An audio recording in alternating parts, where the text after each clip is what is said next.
स्वागत है आप सभी का आज की खबरों में। उत्तर प्रदेश में योगी आदित्यनाथ जी की सरकार बनने के बाद से ही बाहुबलियों और माफियाओं के बुरे दिन शुरू हो गए। पहले अमरमणि त्रिपाठी, मुख्तार अंसारी, अतीक अहमद और विजय मिश्रा के साम्राज्य को ध्वस्त करने के बाद अब सरकार की नज़र पूर्वांचल के सबसे बड़े बाहुबली नेता दिवंगत हरिशंकर तिवारी की ओर पड़ चुकी है। इसकी शुरुआत हरिशंकर तिवारी के परिवार से संबंधित करोड़ों की संपत्तियां को जब्त करने के साथ हुई थी। ईडी ने बाहुबली नेता के बेटे विनय शंकर तिवारी पर शिकंजा कसते हुए उनके परिवार की 72 करोड़ से अधिक की संपत्ति जब्त कर ली है। उनकी ये संपत्ति लखनऊ, गोरखपुर और महाराजगंज जिले में स्थित है। इसे तिवारी परिवार पर गहरा चोट माना जा रहा है। साथ ही साथ आपकी जानकारी के लिए बता दें, बाहुबली रहे हरिशंकर त्रिपाठी के बेटे विनय शंकर त्रिपाठी गोरखपुर के चिल्लूपार विधानसभा सीट से विधायक रहे हैं। यूपी की राजनीति में उनके परिवार का लंबे समय तक दखल रहा है। एक वक्त था जब पूर्वांचल क्या पूरे देश में हरिशंकर त्रिपाठी की तूती बोलती थी। उनके बाहुबली और होशियारी की वजह से अपराध से लेकर राजनीति तक कोई कभी उनके शिकस्त नहीं दे पाया।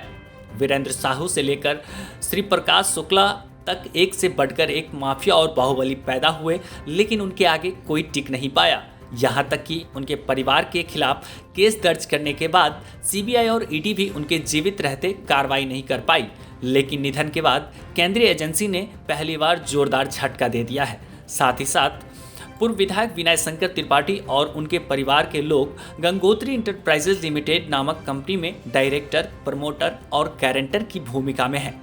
इस कंपनी पर कई बैंकों के करीब 1200 करोड़ रुपए हड़पने का आरोप है। बताया जा रहा है कि इस कंपनी के जरिए बैंक ऑफ इंडिया के नेतृत्व वाले 7 बैंकों को कंसोर्टियम से 1129.44 करोड़ रुपए की क्रेडिट सुविधाओं का लाभ लिया गया था, लेकिन पैसे लौटाए नहीं गए, जिसकी वजह से इन बैंकों को 754.24 करोड़ रुपए का नुकसान हुआ था। इस मामले में बैंकों की शिकायत पर साल 2020 में सीबीआई ने केस दर्ज किया था। इसके बाद लखनऊ से लेकर गोरखपुर तक तिवारी परिवार की कई ठिकानों पर सीबीआई ने छापेमारी की थी।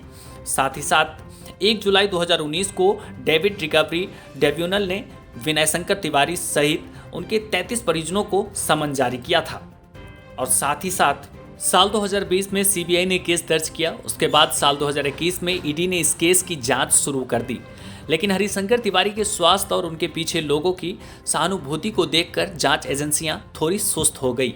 अब उनके निधन के बाद इस मामले में धराधर कार्रवाई की जा रही है। दरअसल हाथा और मठ की लड़ाई सर्वविदित है। सभी जानते हैं कि हरिशंकर त्रिपाठी और योगी आदित्यनाथ एक दूसरे को कभी पसंद नहीं करते थे। पूर्वांचल में दोनों को ब्राह्मण और ठाकुरों का प्रतिनिधि माना जाता था।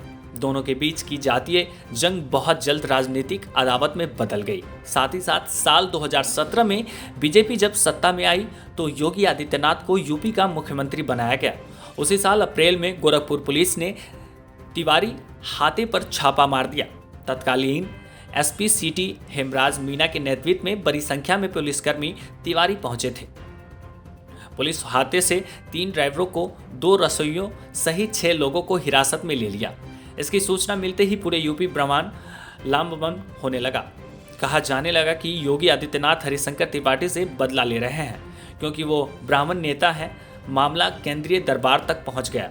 इसके बाद आनन फानन में हिरासत में लिए गए लोगों को छोड़ दिया गया। उस दिन के बाद से यूपी सरकार या उसकी किसी एजेंसी ने कभी तिवारी हाथों की ओर नहीं देखा।